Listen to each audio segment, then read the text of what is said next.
YSR Congress party ఈరోజు కీలకమైన ఆరోపణ చేసింది సిట్ అధికారిని కలిసిన తర్వాత.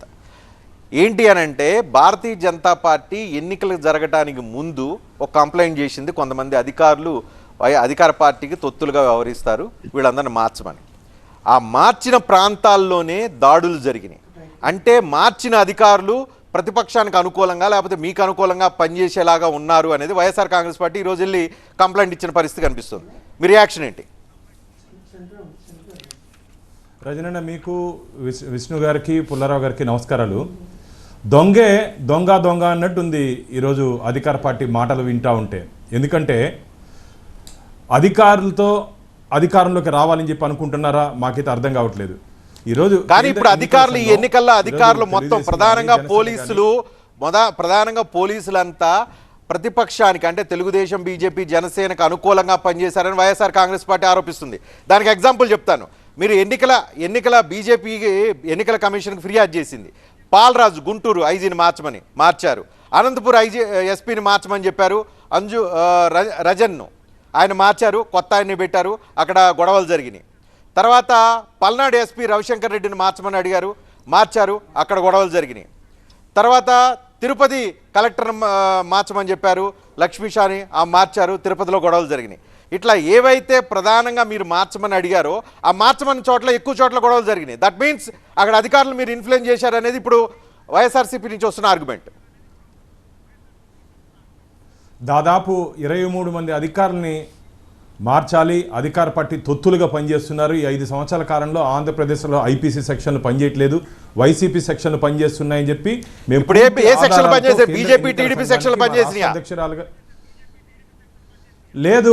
ఈరోజు ఆంధ్రప్రదేశ్లో ఈ మాత్రం ఎన్నికలు జరిగిందంటే కేంద్ర ఎన్నికల సంఘం తీసుకుంటే చొరవ కారణంగా దాదాపు 9 పోలీస్ స్టేషన్ల పరిధిలో ఇప్పుడు మనం మాట్లాడుకున్నట్టు దాదాపు 33 కేసులు, 1370 మంది నిందితులు, కానీ అరెస్ట్ చేసింది 124 మంది.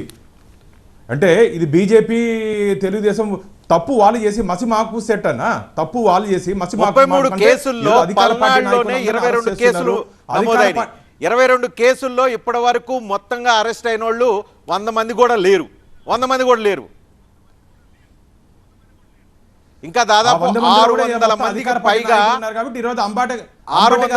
పైగా పల్నాడులో ఇంకా అరెస్ట్ చేయాల్సిన వాళ్ళు ఉన్నారు. ఎవరు ఇన్ఫ్లుయెన్స్ నడిచింది ఇక్కడ? అధికార పార్టీ నాయకులు ఉన్నారు కాబట్టి వాళ్ళు భయపడిపోతున్నారు.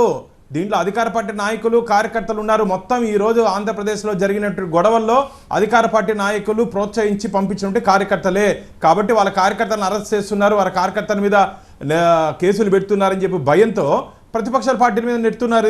ఎంతవరకు సమంజసం చెప్పండి? అబద్ధాలకు క్యార్ ఆఫ్ అడ్రస్ అంబటి గారు మరి ఏ రోజు ఏం మాట్లాడతారు చేస్తారు. కానీ నేను కూడా ఒకటే అడుగుతున్నాను, మీరు ఎన్నికల కమిషన్ గతంలో ఫిర్యాదు చేశారా లేదా? ఫిర్యాదు చేసి అధికారులు మార్చమన్నారా లేదా? ఆ మార్చిన ప్రాంతాల్లో గొడవలు జరిగినాయా లేదా? మారిస్తే కూడా అధికారులు వైఎస్ఆర్సీపీకి అనుకూలంగా పనిచేస్తున్నారని చెప్పే దాంట్లో మీకు లాజిక్ ఎంతవరకు కనిపిస్తూ ఉంది? అది ఇక్కడ క్లారిటీ ఇవ్వాల్సింది. మీరు బరి తెగించారు అధికార పార్టీ వాళ్ళు. ఎన్నికల కమిషన్ కు ఫిర్యాదు చేసి అధికారులు మార్పిస్తే కూడా వాళ్ళు బరి తెగించి వైసీపీకి అనుకూలంగా పనిచేశారా? రియల్ కాదు, అధికార పార్టీ నాయకులు బరి తెగించారు. పోలీస్ వైఫల్యం ఉంది, మార్చినటువంటి అధికారులు కూడా వైఫల్యం, అందుకనే కదా వాళ్ళ మీద చర్యలు తీసుకునింది. ఈరోజు కేంద్ర ఎన్నికల సంఘం తిరిగి వైఫల్యం చెందిన అధికారుల మీద చర్యలు తీసుకునే దానికి కారణం ఏంటంటే వారు ముందు జాగ్రత్తలు తీసుకోలేని కారణంగా అల్లర్లు జరిగాయి. ఈరోజు ఉదాహరణ తిరుపతిలో ముందు రోజు గొడవ జరిగింది. ఆ గొడవ జరిగిన వెంటనే 2 అభ్యర్థుల మీద ఒక షాడో పార్టీ పెట్టి అబ్జర్వేషన్ పెట్టుంటే నిన్న తిరుపతిలో గొడవ జరిగి ఉండేది కాదు కదా. అలాగే భానుగారు సిట్ విడుదల చేసిన నోట్లో క్లియర్ కట్ గా చెప్తూ ఉంది, సిట్ ల్యాప్సెస్ కనిపిస్తూ ఉన్నాయి. ఒక ఇన్సిడెంట్ జరిగిన తర్వాత ఇన్సిడెంట్ ని కంట్రోల్ చేయటం, ఇన్సిడెంట్ మీద ఇన్వెస్టిగేట్ చేసిన తర్వాత కేసులు బుక్ చేసిన తర్వాత నిందితులను అరెస్ట్ చేయటం, ఎంటైర్ ఈ ప్రాసెస్లో పోలీస్ వ్యవస్థ ఫెయిల్యూర్ కనిపిస్తుందని సిట్ తన నివేదికలో తయారు చేసి ఎలక్షన్ కమిషన్కి ఇచ్చింది. దట్ మీన్స్ ఏంటి? పోలీస్ వ్యవస్థ ఫెయిల్ అయింది. ఫెయిల్ అవడానికి బాధ్యులు ఎవరు? బాధ్యతలో మీ వాటా ఎంత? అధికార పార్టీ వాళ్ళు క్లారిటీ సార్, మీ వాటా ఎంత? రాష్ట్ర ప్రభుత్వం ఎవరు సిఫార్సు చేసి పంపించారు? ఇక్కడ నుంచి 3 పేర్లు ఎవరు సిఫార్సు చేసి పంపించారు? రాష్ట్ర ప్రభుత్వం నుండి సీఎస్ గారు డీజీపీని మార్చారు, ఎస్పీని మార్చారు, కలెక్టర్లు మార్చారు. అవన్నీ మార్చిన తర్వాత ఎవరు రికమెండ్ చేశారు? మీ పంపించింది పార్టీ ఎవరు? అధ్యక్షురాలు పురంధరేశ్వరి నోట్ తయారు చేసి సెంట్రల్ ఎలక్షన్ కమిషన్ కి Yes. రిఫర్ చేసిన మాట వాస్తవం కదా? దాంట్లో ఉన్న అధికారులు ఇప్పుడు వచ్చారా లేదా? అవును, దానికి మాకు సంబంధం లేదు.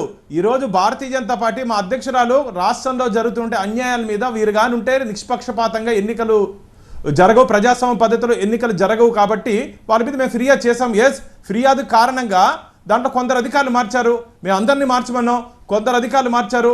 వారి వైపు అధికారి పేర్లు ఎవరు సిఫార్సు చేశారు? ఇక్కడ నుంచి రాష్ట్ర ప్రభుత్వం తరపున CS chief secretary government of Andhra Pradesh ముగ్గురు పేర్లు పంపించారు. దానికి మాకేం సంబంధం? మేము పంపించాము పేర్లు, బీజేపీ పంపించిన పేర్లు, సిఎస్ గారు పంపించారు. సిఎస్ గారే కదా ఈరోజు అధికార పార్టీకి అండగా ఉన్నాడు ఆంధ్రప్రదేశ్లో.